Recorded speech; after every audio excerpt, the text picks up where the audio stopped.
ఆదివారం వచ్చిందంటే చాలు. రోజు కన్నా కొంచెం ఎక్కువ హడావిడే ఉంటుంది. అన్నీ కూడా ఎక్కువ కొంచెం ప్రిపేర్ చేసుకుంటాము.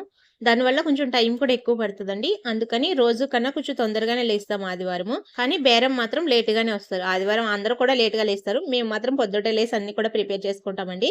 నేనైతే ఫస్ట్ ఇడ్లీ ఏసేసి తర్వాత పూరి కర్రీ చేసేస్తుంటే, మా ఆయనైతే ముందుగా దోసల పిండయితే కలిపేసుకుంటున్నారండి. తర్వాత బొండాల పిండి కూడా బీట్ చేసుకొని ఉంచుకోవాలి. దాన్ని కూడా వేయడానికి ఒక అరగంట ముందే బీట్ చేసుకొని పక్కన పెట్టేస్తారండి.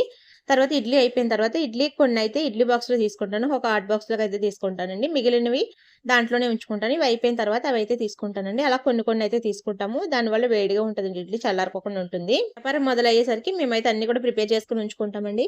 అలాగైతేనే ఎంతమందొచ్చినా సరే ఫాస్ట్‌గా ఇవ్వడానికైతే ఉంటది. కానీ ఎంతమందొచ్చినా గానీ పూరి ఎక్కువ అడుగుతారండి. పూరి కాడ మటుకు జనమైతే నిలబడిపోతారు. నేనెంత ఫాస్ట్‌గా చేసినా గానీ అందించలేకపోతున్నాను నేనైతేని. బొండా అయితే ఏసేసానండి. బొండా, వడ ఇవైతే ఎక్కువేసి పెట్టేసుకుంటాము. తర్వాత అయితే పూరి చేసుకుంటాను. ఈరోజు వ్యాపారం బానే జరిగింది.